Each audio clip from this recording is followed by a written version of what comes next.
Boys, a little bit of a different video here. I have just acquired the Thrustmaster eSwap X Pro 2, something like that. I may have even said it wrong.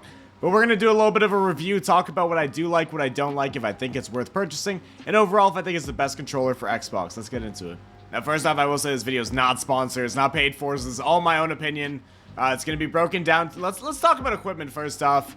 Because of course you guys know I used the GameSir before, so if you guys have seen this around, you've seen the white GameSir. That's been something I've been using in the past. But with the Thrustmaster, it's a little bit different. So if you guys don't know, of course I'm just going to do it really quickly. But you can pop this thing out. This is a Xbox controller, but you can have the left stick where the PS stick would be, if that makes sense. So these two are swappable. So if you still want it in the Xbox spot, you can have it. I personally prefer it in the PlayStation location. That's just more comfortable for me. I was always a PlayStation player before. Now getting into equipment, so you guys can see my Galaxy Control Freak currently on the controller. You can see underneath, I'm going to make it as close as I possibly can. Believe you can see there's two black precision rings on here. Now, if you're somebody who wants to make sure you guys are getting the absolute most precision, I like precision rings. I use black P rings. I've also tried purple as well. Purple can work with this as well. This is for the high-rise stick or the regular stick that comes with the controller. There is also the mini stick. I do have the mini stick here as well. You can see I had one purple on it. I found that the mini stick personally, even though a little bit more comfortable, a little bit something maybe I'm more used to, I found that personally my PCI control is not very good with it. So I switched to the high stick, use double black, and if you want to get it precise, you can twist, and I'm going to do this on on camera, so I'm probably going to mess it up. But if you twist enough, you can of course pull the stick off. You can line them up so you can get both P-rings on there perfectly and accurately, so then you don't have to worry about trying to overlap them over the stick. Then you simply just twist your stick back onto the controller. So let's talk a little bit about the feel of the controller, how I've enjoyed it, certain things that maybe I do and haven't, or some things I do and I don't enjoy.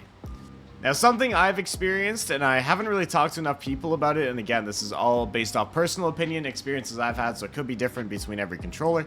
Something that I've noticed is that with the stick, because of its magnetic ability, so of course it snaps into that location, so for example, I have it in the lower spot, it doesn't fit exactly 100%, it fits about 99.8% in the slot.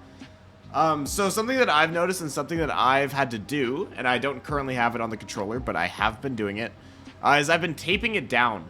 So what I've noticed is that when I do my circles, for example, because I put a lot of pressure on the stick, right, when I'm doing circles, it kind of moves around. This piece that's in here, because of course, like, I'll try and show it on camera again. But when you pull it out, right, it's just magnets inside. You guys can kind of see right there. Just magnets and connectors. So when you put it back in, there is a little bit of movement here. So when I'm moving the PCI, I feel a clicking, and the clicking kind of messes up my PCI. I don't know if you guys can kind of see it here, but you can kind of see, like, as I'm moving my stick around, you see how it's, like, kind of jittery? That's because the stick is clicking. So what I've been able to do, what I meant to say is, as you guys can see, my PCI does a little bit of jittering. And you can see this when I'm pushing near the edges, and that's because the actual, like, piece is moving. It's not causing my PCI to stay steady. So if I go back to my full screen, now you guys can see it. If I go back to my full screen, so I've been putting tape, and the way I've been doing it is I've been taping it down, like, across... Again, I'm trying to do this so I can explain with my fingers. But basically across here and here. But I have to keep it away from where the P-ring hits. Because if you go too close to where the P-ring hits, it actually messes it up and stops your stick from being able to get to the corners even when you need to. So that's something I've experienced. That's something that I've been kind of unhappy about with the controller as a whole. Is that it doesn't fully sit perfectly for me. And that clicking does end up messing with my gameplay. So... tape's been the way I fixed it so far. If I find a better explanation, I will totally let you guys know. Now, again, another thing, of course, I've only had this controller for, I think, 4 days now. But I've heard, you know, people have had issues with stick drifts. They do have the Hall Effect stick modules available for purchase. They're about 40 Canadian a piece, so they're not cheap. And if you want two for your controller, so if you want left stick and right stick, that would be another $80. This controller, on stock value, again, I bought it off Amazon. Canadian dollars, I don't know the conversion to US. I believe it's about 230 Canadian dollars, which would probably put you about $3 American. No, I'm kidding. It'd be about 180 American. So again, do with that what you will. The GameSir for me was about 60 Canadian. So it's about a third of the price, give or take, maybe even a quarter, close to. I do really like the GameSir. I don't want to seem like I'm shitting on the GameSir. I really do like the GameSir. I think it's your best bang for buck controller. But this controller gives you a little bit more adaptability, and let's talk a little bit more about that. So if you guys don't know, you can download the app similar to the GameSir Nexus app you can get on Xbox. You can also get the Thrustmapper X, God dang, app. Jeez, man, the words are not coming out of my mouth tonight, boys. I apologize. Saturday night. You know how it is. I have 2 profiles here. I'm usually on profile 1. This is the one I've been adjusting to. And here's the settings I have. So let's talk settings really quickly. So this is a dead zone profile. So you can see this is the left stick. This is the stick I really only care about, is the left stick. You can see I have small movements on 27%. I have medium movements on 33%. Large movements on 40%. 5% on center and 2% outer. To be honest with you, outer I don't really understand. I've just left it at 2. That's been the default it comes with. And center's your 5% dead zone. This is kind of what everybody's used to when they talk dead zones. It's it's usually it is usually that center dead zone. So talking about these small, medium, and large movements. So large movements, again, if it's a higher percentage, it means it's basically harder to do that, or it takes more force or strength to be able to perform those movements. So I think it's kind of self-explanatory, although my settings have been different than everybody else has been using. So a lot of people usually run like 33, 32, 35 is what I've seen, or something similar along those lines. So I've been running 27 at small movements, so it doesn't take a lot of pressure for me to do small movements. And the reason that I like this is because I've always been somebody who's had small PCI movements as a whole. So for me to just do a little bit of pressure, it kind of makes sense. It feels comfortable to me. Medium movements right in the middle. I mean, it kind of makes sense. You know what I mean? Just in between both of them. Finally, large movements on 40%. Again, I don't want to be slamming my PCI unless I absolutely need to. And if I need to, I'm probably really forcing on that stick, which will get through that 40%. So these are the settings I'm currently running. If you guys have more questions, please ask away. I'm happy to try and answer to the best ability. I haven't done any with mapping. You can, of course, change the buttons. There's buttons on the back. You can see there's 4 buttons. My face cam is in the way here. I'll try and hide it for you. There is 4 buttons on the back that are in here as well. They are also options.